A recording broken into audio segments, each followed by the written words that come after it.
విశాఖ ఉక్కు పరిశ్రమ పరిరక్షణలో రాష్ట్ర ఉప ముఖ్యమంత్రి పవన్ కళ్యాణ్ కీలక పాత్ర పోషించారని జనసేన పార్టీ రాజకీయ వ్యవహారాల కమిటీ సభ్యులు గాజువాక ఇన్ఛార్జ్ కోన తాతారావు అన్నారు. స్టీల్ ప్లాంట్ ప్రధాన ద్వారం వద్ద స్టీల్ ప్లాంట్ కార్మికులు జనసేన శ్రేణిలో పవన్ కళ్యాణ్ చిత్రపటానికి పాలతో అభిషేకం చేశారు.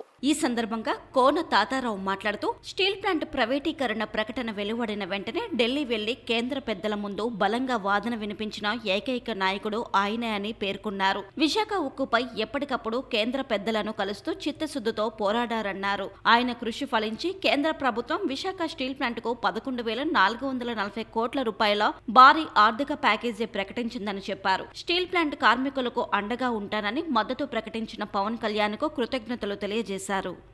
స్టీల్ ప్లాంట్ ప్రైవేటీకరణ ప్రకటన 2021 జనవరి 27 వస్తే వెంటనే స్పందించినటువంటి నాయకుడు శ్రీ పవన్ కళ్యాణ్ గారు. నిర్వాసితులకి, విశాఖపట్నం ఉక్కులో పనిచేస్తున్న ఉద్యోగులకి నేను భరోసాగా ఉంటానని చెప్పి ప్రధానమంత్రి గారి దగ్గరికి, అమిత్ షా గారి దగ్గరికి ఫిబ్రవరి 10న వెళ్ళి కలిసి నచ్చజెప్పి వచ్చారు. దాంతోపాటు అదే సంవత్సరం అక్టోబర్ 30న సాక్షాత్తు స్టీల్ ప్లాంట్ ముఖద్వారం దగ్గర ఇదే ప్రాంతంలో 3 లక్షల మందితో నిరసన తెలియజేయడం ద్వారా కేంద్ర ప్రభుత్వం పైన ఒత్తిడి తీసుకురావడానికి ఆ కార్యక్రమం చేపట్టారు.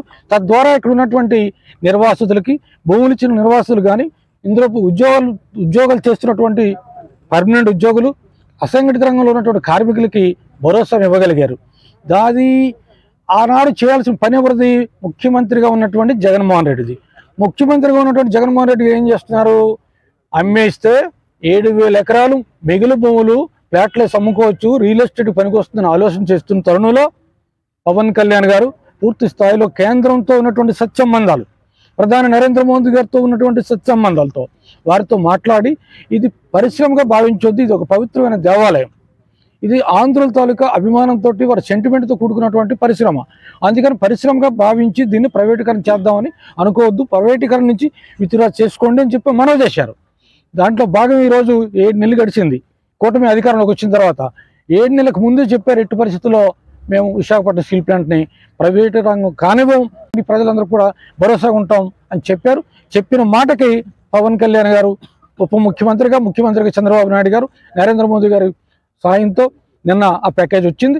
భవిష్యత్తులో ఈ పరిశ్రమ ఇంకా నడవడానికి, ఇంకెప్పుడు కూడా ప్రైవేటు పరం కాకుండా ఉండడానికి ఎన్ఎండిసితో దీనికి కావాల్సినటువంటి రా మెటీరియల్ గురించి కూడా మాట్లాడుతున్నారు.